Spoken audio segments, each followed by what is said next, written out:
Hi everyone, welcome to the yet another episode of Infosec Tales with Gaurav, the Women's Month special. So today we have a international guest, an amazing marketer and media person who is into cybersecurity now. Yes, we have KB with us, Karissa Breen, commonly known as KB. She is the founder of KBI. KBI is a marketing and media company servicing the security and emerging tech industry. They help startups to get established with their presence in the world and help mid-sized and enterprise organizations get their messaging on point and to the right people. So we have a marketer, but cybersecurity marketer. So hey Karissa, welcome to the show on Infosec Tales with Gaurav Batra. Oh, thank you, Gaurav. I'm really excited to be here. I'm excited to kick this off and keen to answer the questions that you've got installed. Sure, thank you. And I think the view from your this is your office or home? So the view you have amazing. I think where you're working, that's a great view you have behind you. Yes, okay. It's my home, and this is like Kirribilli, but if you go straight like that way, it's the Sydney Harbour Bridge right there. So it's a nice spot. Okay, great. So, Karissa, just to coming to the point, because I will first like to understand. So, you started a marketing company and media, and then cybersecurity. How is that combination? Yeah, it's interesting because I think I've had a range of jobs, like maybe more than 10, and so I actually didn't go to university at all, which is probably very against like Indian culture, right? So I did not do that. I started off, so I graduated from high school at 17. So I did year 12, and then I just started making my way in the world. So I've done so many random jobs. Like I've worked in a gym, I've worked at like a shopping center in account management, I worked at a bank. So I have had a bit of a journey. Yes, I started in advertising. And for me, I sort of wanted to explore a little bit more about what I enjoyed about each company. But then when I would get to the stage where I didn't like it anymore, I would just leave. I'd quit and I'd find something else. And so I found most of my earlier career trying to navigate what suited me, what type of field that I want to get into. And I think when you're younger, you don't really have all those answers. And for me, I wasn't one of those people when I was in high school that I was very adamant on being a doctor or a lawyer. I actually didn't want to do any of those things. So I thought, well, how about I just go out there and I just try a little bit of things and see where that sort of pushes me in the direction. And so from there, I was probably around 21 at the time, and I got a job at Commonwealth Bank of Australia, which is the largest bank in Australia and the 10th largest bank in the world. So I started off there as a project officer, and I was working in the SAP section. And I did a few different roles there, but one of the things that started to sort of draw my interest was the security side of things. And then I ended up sort of meeting a few people in that space, a few senior people. And it was around that time the bank had gotten a whole bunch of funding. And so they were interested in skilling up current employees, as well as bringing a whole bunch of people in from overseas as well to build their team up, which I think grew to about 600 people from memory, 600 to 700 people. So it was quite a large team. So I had no experience, but one of the things that I did have was I had a hardworking ethic, and as well as that, I knew that I could absorb things quite quickly and I could learn quite quickly. So off I went as an analyst, and I started in the bank there, and quite quickly I started to, I guess, build the knowledge and the capability. And I think that used to maybe almost scare them, because I would get something and I would just absorb it like a sponge, and then I'd move on to the next thing. And then I say, well, I'm a little bit bored of that now. And I think that sort of took them by surprise, because they're like, usually people that do this role are in this role for like 2 to 4 years. Okay. And that didn't really suit my time frame. I wanted to accelerate that. So I was quite, as some would call it, aggressive in what I wanted. But I also think that if you don't really go after what you want, like no one really cares about your career as such.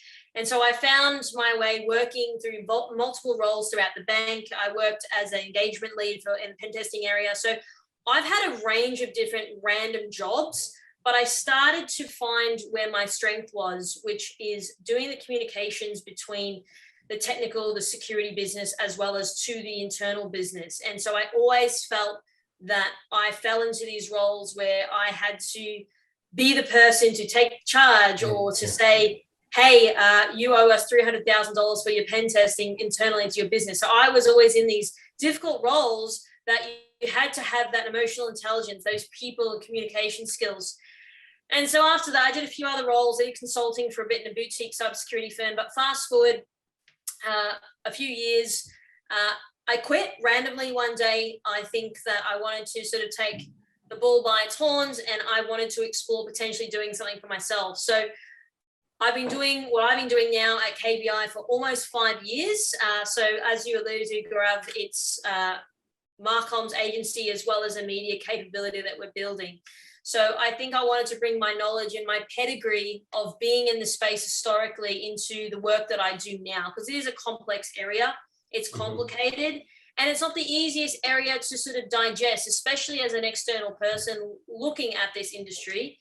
And so I wanted to bring that forward. And I think because of that, that's probably helped me a lot in my career and my journey. Amazing, Karissa. I think that many women are going to look forward to this, because this is the journey you have is exceptionally, it's different, because you don't have a university degree, then you did many different jobs, then to the technical field, and then communication, emotions, and marketing. This is like, a curve. I think the best learning people can have is, or the whoever watching it, that they can start anything anytime, right? So there's nothing like you need to have an age, or you need to have that kind of experience. But if you have the passion, as you mentioned, the right attitude and the hardworking stuff, and you can absorb or learn the things at fast pace, you can make your career in any direction. I think the very first 2 minutes has given an amazing gist to the audience that what person I am talking to today. So you mentioned randomly one day. What happened? Means were you not able to get that much love, or for your work, which you are, as you said, you were quite aggressive, so you will not getting that feed in the job, and you said, let me be an entrepreneur. So what happened randomly? Look, I don't know. I just had this like gravitational pull towards, I can't handle this job anymore. And looking back on it, it was a bit of a bold move. Probably a bit of naivety in that, but I'm glad, because if I knew what I knew today, I probably wouldn't run a business. But I think there was this, I had by that point, I'd been working from 17 and I was about 25. So I had enough experience to have, working experience to sort of know like what I wanted from a career. And I just thought, well, what happens now? What do I do? Is this all that I have? I've always wanted to build something. I've always said to my parents from a young child that I'll have my own company one day. I was very adamant on that. Okay. So I guess probably throughout my life, I've always wanted to be an entrepreneur. And so maybe it was just that point in time where I thought I've got to move on, and I've got to start looking around for potentially being an entrepreneur, because that didn't really come into my mind when I did quit. I thought maybe I'll do some contracting work, do little sort of pieces here and there. But then the idea started flowing, and I started to do rudimentary reconnaissance work in the market, which meant that I started to pick up where the gaps were, and the gaps that people kept sort of illuminating to me, which were like sales, marketing, communications, awareness about cybersecurity. And I thought, there's something in here, and it's definitely a strength that I play to, and that I know that I'm stronger at than perhaps other people. So maybe I can sort of put something around what this gap is. And that's basically what I built. So I reverse engineered that, and led me to what I'm doing today. So it was a bit of naivety for sure. Yeah, this is the right example, because when people talk about cybersecurity, even if they are into that field, they are quite afraid while talking it. And today, even when I meet to the young cybersecurity professionals, they all talk about the right terms in the hacking world, like, okay, there's a SQL injection, there's a accesses, or there is this control is missing. But how to communicate that to the right people, the right board, or how to make the employees aware that how important this is missing. I think you have hit the nail in the right direction. So even today, when the people want to go into cybersecurity, they have like this is a tough part. How you find it? Was it easy for you to understanding cybersecurity, or it was if you overcome that challenge, how was it like? Why cybersecurity become a in do for you? So do you mean, was it hard for me to get into the field initially, or was it hard Yeah. to sort of compute what's going on because I was new to it? Yeah, you were new to it. You have no background about cybersecurity. So how it happened to you? Yeah, was it tough? Was it? Yeah, so that's interesting. So, I mean, two parts of the, well, I mean, maybe I'll answer both of those questions. So, number one of the things that I knew with anything in life is building those relationships with people. Now, I guess fortunately or unfortunately in Australia, we are a very small nation. We've already got 26 million people. Now, when I went to New Delhi, there's 33 million people. So I know that the competition is more fierce, but I'm just speaking purely from my experience that I got to know the right people that had the power to be able to bring me across. But I also had to prove myself, which again isn't easy, especially when someone's sort of taking a shot on you, so to speak. So for me, yeah, of course. I mean, the industry changes every day. Like, I don't think anyone out there who's got 40 years of experience knows it all. So for me, it's about that continuous learning. I learned so much just through interviewing people on my own podcast, on my own show, hearing different perspectives as well. So I think I definitely felt like a fish out of water, but I guess I had the right tools and the right mechanisms to go and find those answers, to do additional reading, to ask people the right questions. And I think one of the key ingredients to being successful in this space really comes down to curiosity, like questioning stuff, asking why we do that. And there's not enough of that happens. And I think we can't sort of be complacent on how we go about cybersecurity. So I think for me, I guess when I look back on it retrospectively, I definitely didn't know everything. But I think, again, it comes back to the right attitude, the right mindset, and knowing that if I don't learn this stuff, then I'm not going to progress as quickly as I want to in this field. And you are doing this in Australia right now, or it's a global? You have clients and you are working with the people globally. Uh, Yes, how? so global. Okay. Again, because it is so specialized in what we do. And I think also, fortunately or unfortunately, because of COVID, a lot of people are more open to working with companies overseas. And a lot of our stuff, well, all of our stuff we can do remote anyway. And even doing like the capability that we've got from a media production point of view, like we can record interviews like this with our software and our cameras that gets really high quality sort of image. So I think that the world has sort of traversed into a new way of operating, which I think has in favor worked for my company specifically. Okay, sounds good. And when we're talking about the global, I think last time also when we spoke, you have something special for India. You tell me more about that. So why you feel you're more close to India and you appreciate Indian people. I have seen many posts on LinkedIn talking about the same as well. Oh, well, okay. So that's an interesting question. So first and foremost, my partner is Australian. His family is Indian. So I'm obviously very exposed to the culture through proxy, being through him. Also working in IT historically, I was obviously with a lot of Indian people. And then when I went there, actually before the pandemic started in 2020, I loved it. I thought it was awesome.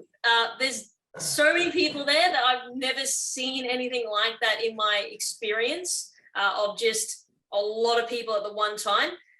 So it was very, very different to any other country I've been to. But one of the things that really stood out for me was just like the kindness from people. I even went to a meeting with a guy and he bought me like a present. Like I've never had that before. And he goes, I really appreciate you being in my country. And I haven't seen that in any other country. So I think that the culture is extremely different to perhaps like other parts of the world, but I really appreciate it. And for me, I guess that, in Australia, like a lot of people unfortunately overlook India a lot, thinking they're just IT service providers. But when I was on the ground, I was talking to these guys, they've developed a lot of the technology and they have a lot of the intelligence that companies like NASA use today. So I think that I wanted to be able to change the lens in which people view India.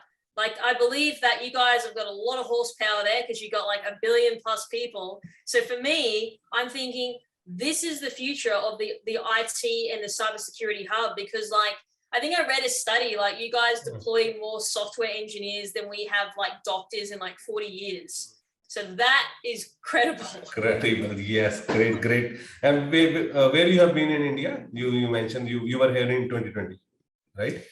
Yeah, so I flew into New Delhi and then we went to Goa for a wedding and then I went to Agra and then back to Delhi and then back to Australia. Great. So you must have learned the namaste by now, right? At least. Yes, I have. I don't know if I've mastered it the same way that you guys do over there, but yes, definitely. I've started to learn some like Hindi Punjabi words. Again, I'm not good at it, but it shows that intent. And I think people like over where you are really appreciate that, right? Like you want someone to sort of be more immersed in the culture. So yeah, really loved it. I think there's a lot of capability that India has, and I want to be able to, show that the world that, this is a really good place that people should be investing their venture capital in, their services, so many different opportunities. And I think that, with COVID, things have obviously slowed that vision down. But I think now with the world and that we are very comfortable in how we are working remotely, I think it's going to open up a lot of opportunities to global market. Great, Karissa. I think I'm overwhelmed by hearing your views about India. So I love them. Thank you. So I think I will switch back the gears to the cybersecurity, and as you are helping people to learn about this. So globally, as per your presence, what do you think? How many people still need to be educated about the cybersecurity, and even when you are working with the corporates? So how much time you spend like to make them aware, or what's the stats right now? I mean, if you sort of focus on the consumer for a moment, I don't think enough people are aware at all. I mean, it's relatively scary, but I think that, there's more documentaries coming out like the Tinder swindler. You've got there was another one that came out talking about social media. So I think it is starting to get some consumer traction. I think also the other thing is like in Australia, the number one like scam, for example, is still romance scams. So I guess that it's starting to hit home to people individually. And I think that people are starting to pay attention because they've got social media profiles. They are dating on applications like Tinder and Friends, as well as they do online banking. So those are just some easy, and common ways that people are being compromised through cybersecurity, whether it's a phishing email or it is some form of romance scam, or it's the Australian tax office calling you up saying that, hey, you've got to pay us a whole bunch of money. So like business email compromise is obviously huge. So I think that it's starting to get the traction. But again, it goes back to the way in which you position it. Like, why should people care about this? But I think historically, cybersecurity practitioners have failed in their messaging, in the discourse in which we operate and how we speak to people. And so what I mean by that is, if I'm speaking to my parents, for example, and how I explain security is going to be inherently different to how I explain security to a chief information security officer. Exactly. That person's got context. Your parents don't. So you need to change the language in which you talk about that. But I guess zooming out more broadly, I think, again, it's a diverse field, and the velocity in which that things change in the security space is hard to keep up with. So I think even in corporations, they still need to have their finger on the pulse, and we are still falling behind because cyber criminals, this is what they do day in, day out. Their job is to get in somewhere. So they will obsess over it, and it's easy money for them, and they could sit in the middle of, I don't know, wherever, and Madagascar, and literally be able to hack a bank in Australia. So I think that it's a lucrative business. I get it. I get why they do it. No one's going to a bank anymore and like robbing a bank with like a bag of cash. That doesn't happen anymore. And I think that doesn't happen because we, in the late 1990s, when the internet came on, crime just moved online. Exactly. So nothing's really changed on that front. Yes, even if businesses are using emerging technologies, even criminals are, and everyone is, going there. So coming to the women's angle here. So if I talk about cybersecurity for women, and if you meet any of your friends or colleagues, so what kind of advice you give? So I will love to hear something from you, for my audience, the women who are watching you right now. I think really from my perspective, and I have spoken about this publicly, is I don't think like change who you are. And I don't mean that in an airy-fairy way. I mean that more on the front of, you don't have to look like someone or be like someone to fit in. So for me, I mean, I sort of used to get heavily criticized because I like fashion, I like clothes. So for me, I didn't want to just wear a t-shirt and jeans like perhaps a lot of other IT people wear, and that's fine and cool if they do. That didn't suit me. But I think because I didn't want to be like that, I got heavily criticized. And so I could have chosen to leave because I wasn't like everyone else, or I could have just chosen to ride the wave. And that's exactly what I've done. Now, when I mean ride the wave, it was a few years, it wasn't just a few days. But I think because of my individuality and who I am as a person, and I am quite different to an average security person, that's also worked in my favor. But it's not an easy road. And you need to be prepared that people probably will put you down and try to criticize you. But again, it's those people that really stay the course are the ones that are going to succeed in the end. So I guess it is hard, and I'm not going to say that it's easy. It's definitely still even hard for me today because there's other barriers and challenges that I'm now faced with.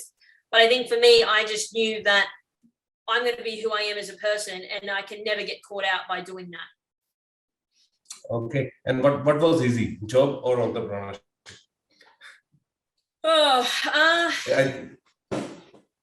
I'll answer it the good and bad about both. So with the job, okay. It's you get told what to do and you just do the one thing. The challenges that I had was I wasn't very good at playing the politics game because, for example, when we were doing things wrong in security, I would call it out, but other people didn't like that as much because it was a political game, because then you're upsetting some guy that's been in the organization for 40 years. So you had to really massage a lot of people's egos. And so for me, I just thought, well, that sort of defeats the purpose of why I'm here. My job is to protect an asset or a company. And right now I'm not doing that. I'm sort of just playing politics and bureaucracy. And that didn't work for me. So I found that side of things harder. Now, people are probably better at that. With entrepreneurship, like, you don't know what's ever going to happen. Like, so many things have happened recently, like the Russia-Ukraine thing has an impact. The COVID thing had an impact. You don't get to control that. And I think that is scary. And you are really out there, and you are very, I guess, not exposed isn't the right word, but you've got to be able to back yourself and know that anything can happen, and it's really on you at the end of the day, which I get why people are not entrepreneurs. You don't really ever get to rest too much, especially when you are working with a global time zone. It's continuous. You got to get up early, you got late nights. And so that would depend. Like if you've got like children, you've got a family that's going to have some sort of impact on that. I've only got a partner for now, so I don't have that yet. But I guess I don't think people really understand the hardship that comes with being an entrepreneur, and knowing that people don't really understand you a lot at the end of the day. So I guess there's good and bad in both. But I think if I had to position myself in which one that I prefer, is obviously an entrepreneur. Okay, amazing. And I think that is what when you're doing, you're helping more entrepreneurs to get on that track. So there are women who want to be the entrepreneurs and have the startups. So what is the best advice you have for them? Oh, okay. I think the main thing is a lot of people that I see, a lot of companies that I work with, they don't really do enough market research. Now, I know that sounds like an obvious answer, which it is, but it's actually not obvious, because I think a lot of people, especially that have got really good technical capability, they just develop a product, but then like no one wants it. So in order to have a business, you need to have a level of commercialization and business acumen behind you. So that's definitely a downfall that I see, that a lot of people create these products, but no one's going to buy them. You don't really have a business unless you have sales. I think the other thing is, from an entrepreneurial point of view, you need to be very focused on sales and marketing. Now, I've been doing this for 5 years, so I can tell really that a founder sometimes are not very good at, again, getting that commercialization behind them. And I think that if you want to be successful, you do need to think like that. And you don't need to think about it in a way that you're, making money is not a bad thing, but for some reason we have this, I don't know, some philosophy that says it is. But if you want to start a business, you need to have sales in order to succeed in that. And I think that not enough people focus on their brand, their personal brand, the sales and the marketing side of it, to be able to push that venture forward. Okay, so sales, marketing, and personal brand is quite important. That is what we got. And today, even if I take the from the cybersecurity perspective as well, the numbers are like, if even they are not focusing on the right kind of controls, and if there's any attack happens, then even 70 to 80% of startups will not able to revive back. So apart from sales, marketing, and personal brand, as you are advising them for the cybersecurity as well, so what is the one advice for startups you have, so that they can even safeguard their sales which they have done? Oh my gosh, there's so many pieces of advice. I think that you have to be prepared to do things that you don't want to do. So a lot of guys that I meet, or women for that matter, they don't want to do the sales, they don't put themselves out there, but it's your company at the end of the day, like you're responsible for it. And if you're not prepared to go out there and fight for it, like no one else is. So I think you got to be prepared to be uncomfortable, and you have to be uncomfortable consecutively. So when you get comfortable, you've got to try something else. Okay, great. I think I have one more question for you, where I will definitely love to know, in your overall life career, so what is the best celebratory and proud moment you have, and whom you would like to dedicate? And so this is an interesting question. I think there's been multiple moments throughout my career. I think one of the things is doing like conferences, even being a part of things like this, knowing that it's my name and my own company that I created. And I think that if I didn't have that impetus to want to create the company, I wouldn't be here. So I think there's definitely been memorable moments in my life where I've presented on stage I've been a keynote speaker, in Australia, across the world, and it's been me and my brand behind that. So I guess that was probably a very honorable moment in my career, knowing that I brought my own vision to life and I'm standing in front of people willing to listen to that.